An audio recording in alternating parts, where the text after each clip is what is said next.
This episode is pretty sick. We are diving wrecks, we are diving from a paddleboard out on the reef and also around the local islands of Yeppoon. Managed to get a lot of good fish, and as usual I'll throw together a bit of a teaser to show you what's going to be coming up.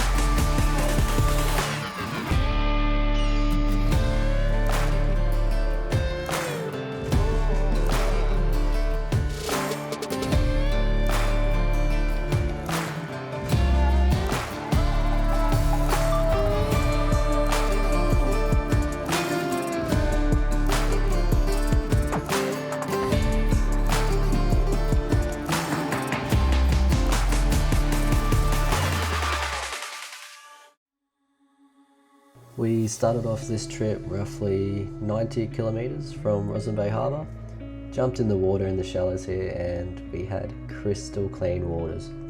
Didn't take too long before the first Spano came into sight. Strummed the rubbers to get his attention, and that thing swam straight up to me. My trigger sort of jams, and as I pulled the trigger, my wrist just flicked a bit, and that costed me that fish.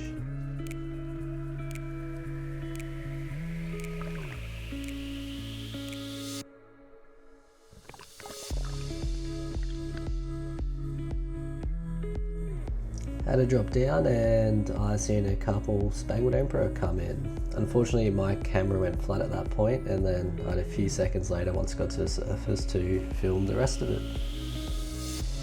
There was pretty big tides over this weekend, and the current was just pumping us over the reef. Here I'm trying to line up a trout, and as you can see I'm just getting pulled sideways. Still managed to smack that fish and got myself a nice trout.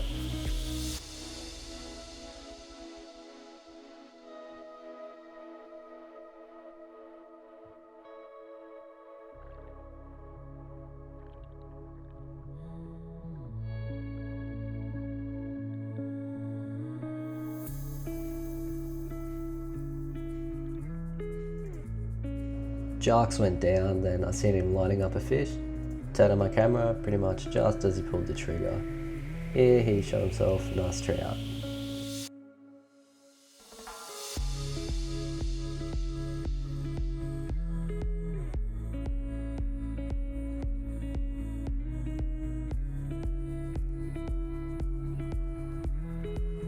We came across this spot during the drift, and we call it the Arch. It is filled with fish. It is wild. Sadly, there wasn't anything worth pulling the trigger on. A few smaller trout and a few mangrove jack, but not the size that we're after. I was Bodie, and Clay jumped in the water not too long after he got himself a really nice Spano. Here I just threw the Insta360 on the pole and then fed that in the water and got some cool footage. Didn't take too long before the next olive sea snake came up to take a breath and say g'day.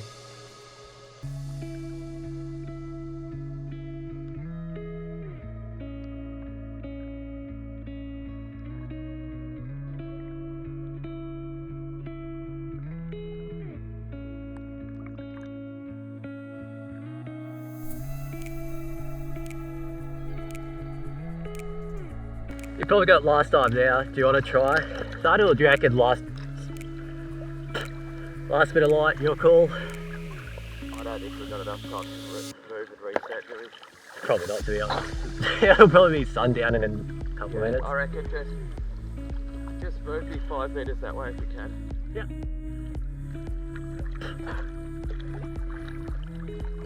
Surely. There's one like, there was two there, but one of them was really big, the other one was like big. Both big, but there was one that Last drop of the day, we got to about 32 metres and it was pretty dark down there. Definitely the last drop of the day. Both of us were having a scan around and swimming over to the wonky, but there wasn't too much going on, and we had to call it a day.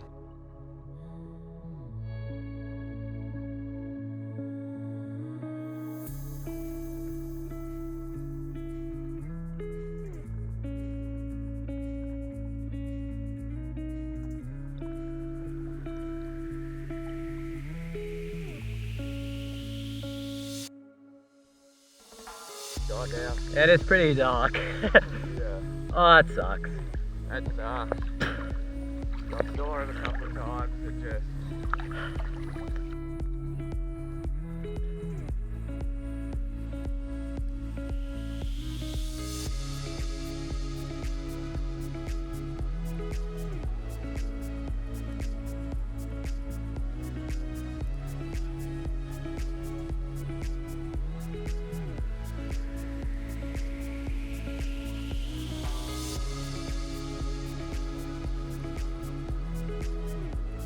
The next trip we punch out, we know we had some good water, so we thought we'll just go to one of the outer islands and try chase some Spanos. We got out there, set up the drone. The water was so clean this day.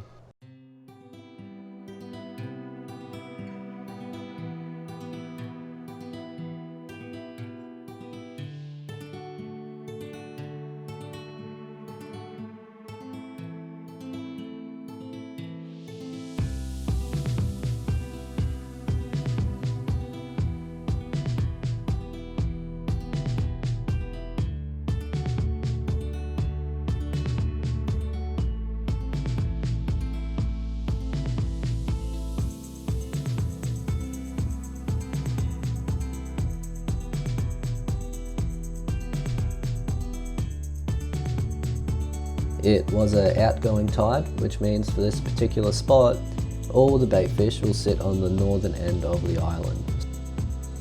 You park up there and as always, insane amounts of bait. This place always blows my mind. It's only about 17 meters deep here, but you have some insane bommies. These things sit probably 4 meters high. It looks like a little castle. They're so sick. Scanning around, trying to look for some fish, and eventually I see myself a nice trout. Just as I was about to pull the trigger, he darts off, but as it's swimming off, I managed to take a shot into the body and nailed it. These slightly larger trout fight pretty hard, and here he tried to reef me. It's important to get tension on that line straight away and then just swim to try and pull them out of the reef. As soon as they do get themselves into the reef, it just becomes a struggle because you have to swim back to the surface, have a breather, drop back down, and then try to pull that fish out.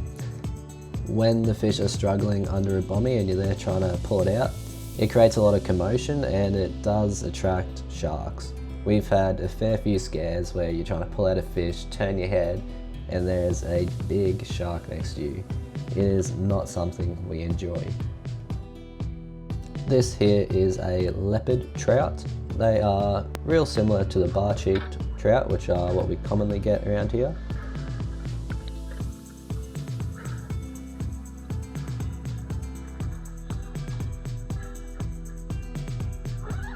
Turn my head to the left and I see a big, fat, dumb cod.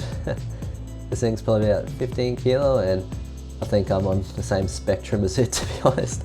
I don't quite know what I was planning to achieve with that bit of seaweed, but anyway. As I get down, funny enough, if I would have looked a little bit higher to my left, I would have found a Spano. Got down to the bottom here about 16, 17 meters, and that there on the right is actually a second Spano that came in. Eventually I look up and you can see where I locked my eyes on it, line them up, pull the trigger, and somehow I missed. It happens to the best of us. We do make up for it though with an absolute monster Spano.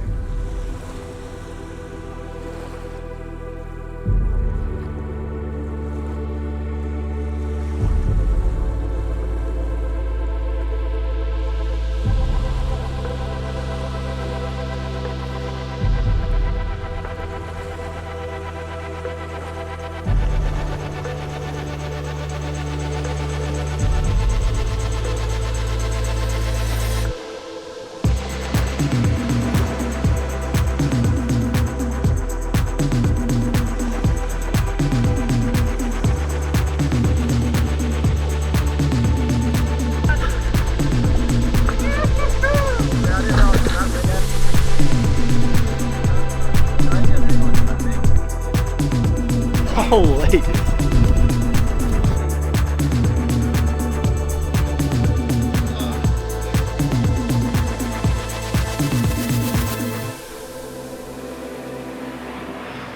Oh, that's 30.8, I think.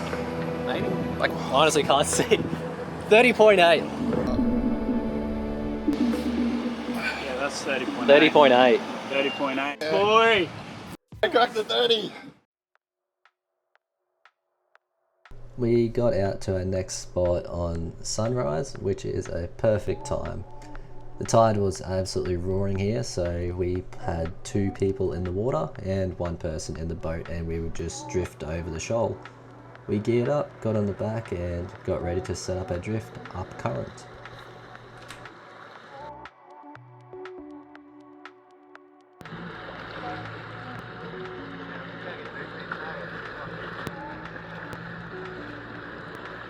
This area here is sort of patchy, seaweed, rocky, reefy territory. I don't really know how to explain it, but what you see is it. Usually there's heaps of baitfish and a few big spanos rolling through. I've pulled a fair few trout off this mark as well. It is pretty sharky though. Ideally you dive this spot with a buddy. I was scanning back and forth, didn't really see too much, and then as I start to swim up, somehow I see the shadow of a tusky, straight where I was looking the whole time. I end up swimming back down and put a shot into him, and that fish just rolled over, smacked him in the spine.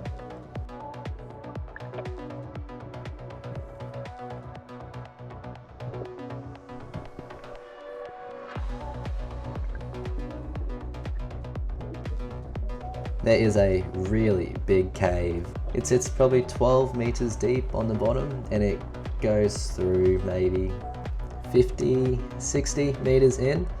There's no exit on the other side, so you do have to be fairly cautious because you have to swim in one way and you have to come back out that way.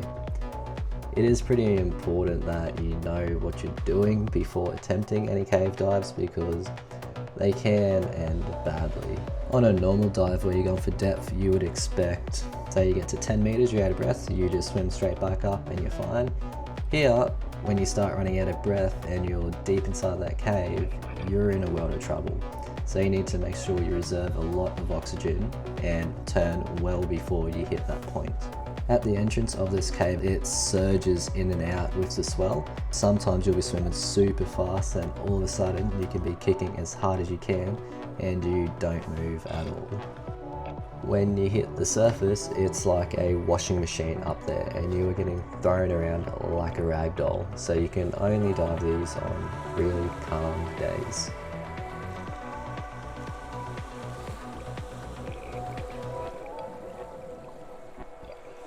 Jumped back in with the gun and shortly after I found a nice tusky sitting on the reef.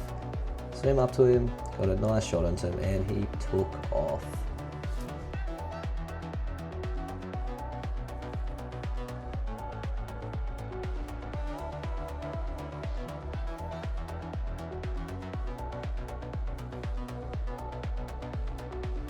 A couple of hours later I dropped down in with my breakaway rig, hoping to find some Spanos, but instead I see a pretty big trout sitting on the bottom.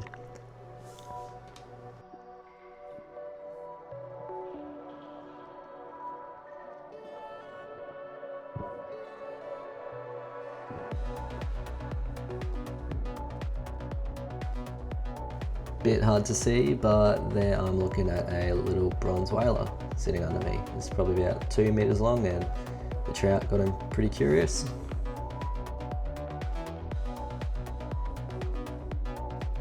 Obi also shot himself a nice trout, but that went deep inside a cave. When this happens, we tie a float onto the spear gun at the surface. That way your spear will be in the bottom and your line will be vertical, going straight to that float. Then you can breathe up, holding onto that float, and go for a drop. At least then you know exactly where the line is and you can sit directly on top of the mark. If you just try diving out without the float, you'll most likely end up diving down where you think you're on top of the bommy, but you'll end up dropping way far behind it and then you have to swim another 20 meters or so forward to get there. Next it is my turn to drop down. I see the line going around the coral, and that is so deep in that little hole. The end of that shooting line, there's about 4 meters maybe, and there's only 1 meter exposed, so that spear is about 3 meters in this tiny gap with the trout. It was ridiculously tight, so I've fins on the coral and just trying to pull that as hard as I can. I start making a little bit of leeway, do that wrap around my hand, do a super hard tug, and it just snaps off. That spear is now stuck under there. Unfortunately, that fish is also down there. Got down on a different area, and I was just having a little scan around. Seen a trout sitting there in the back, and I'm like, oh, I might look for something a little bit bigger, hopefully. As I'm scanning around, in comes a sandbar shark. These things are fairly annoying, and they seem to be getting more common and common. I turn my head, and there's another one, which I actually didn't see until later. So at this point, there are 2 of them around me, so I thought, you know what, it's not worth diving here. But if you know me and my ADHD, that is not an option.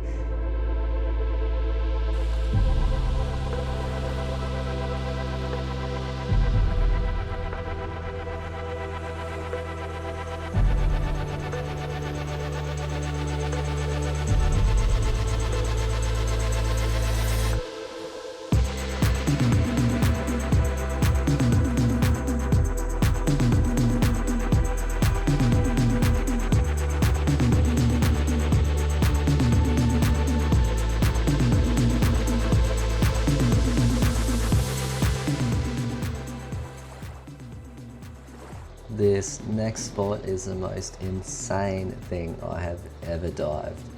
It is a big wreck, 30 meters deep.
I came in, but I'm like, no, I'm not shooting that. But Jake was kind of egging me on, and then I just seen him like stress loading up, drop down, but then that Spano was gone.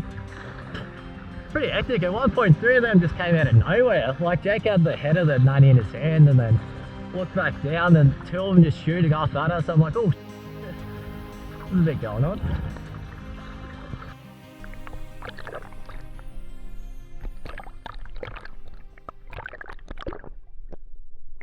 Just finished up at work, and now we are packed and loaded, ready to go for a dive. Got everything in, got a bag of ice, got the fins, got the flippers, got the suit. Hopefully we can smack a barra.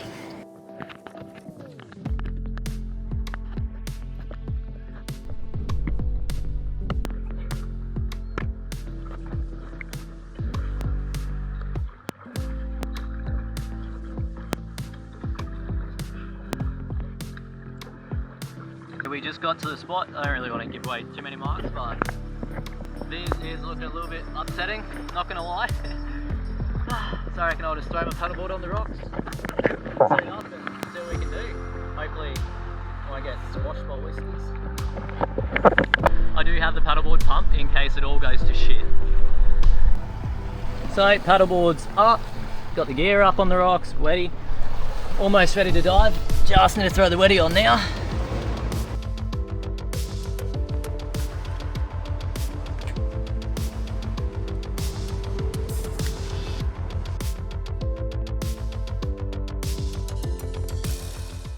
The amount of marine life around the Inshore islands is actually pretty cool. I definitely didn't expect to see eagle rays, but you do see a fair few turtles, and this one put on a bit of a show.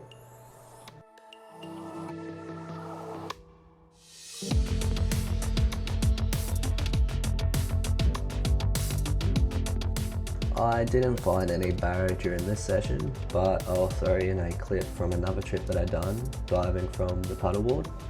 The sun was starting to go down and it was getting pretty dark down there. Towards the end, I found what I came here for.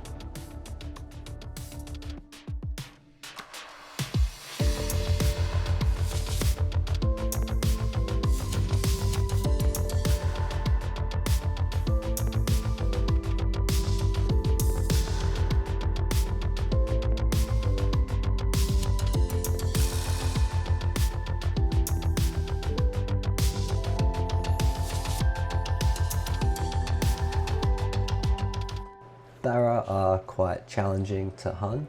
You generally have to dive very dirty waters, and along the coastline you only get a chance that the water is clean enough probably 10 times a year. So when you finally find a barra, it's pretty thrilling.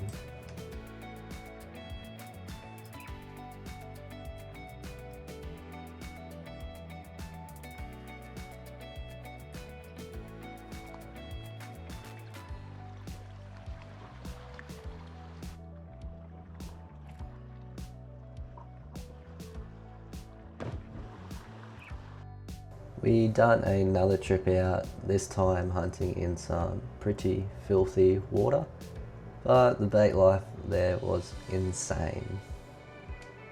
This is a big school of golden trevally and it's pretty epic. Usually as you start swimming back to the surface, they just swarm around you and just create a big circle of fish. It is the coolest thing to see.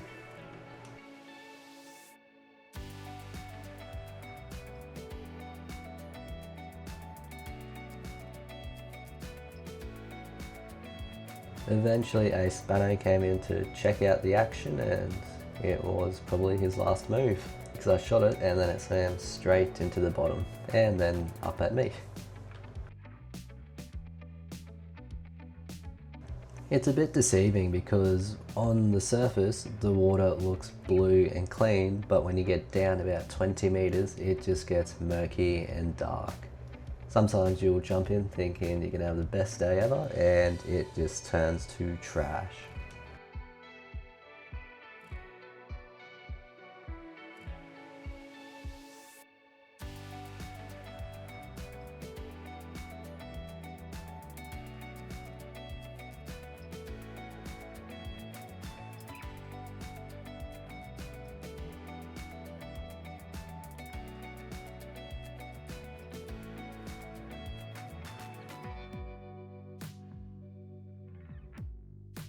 This little bit of commotion also got the local bull sharks interested.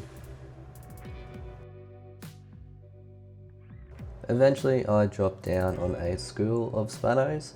I have a quick look around side to side and take my pick for the biggest one. I took that shot and he took off.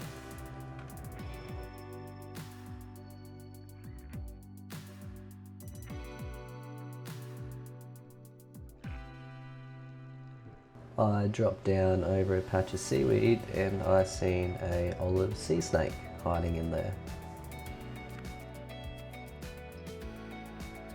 Kept diving the spot and these Spanos just kept coming in.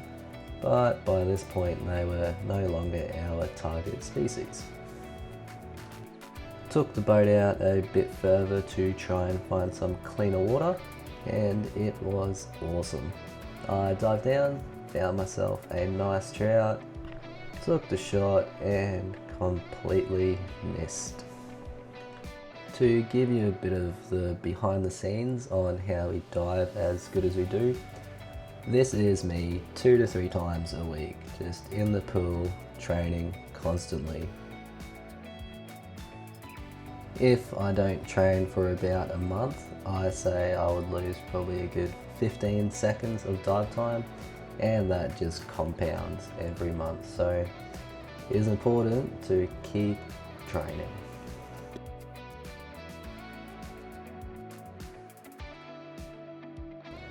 That's about it for this episode. I hope you enjoyed it. I have a bunch more epic footage which I'll just keep throwing at you. So subscribe to stay tuned.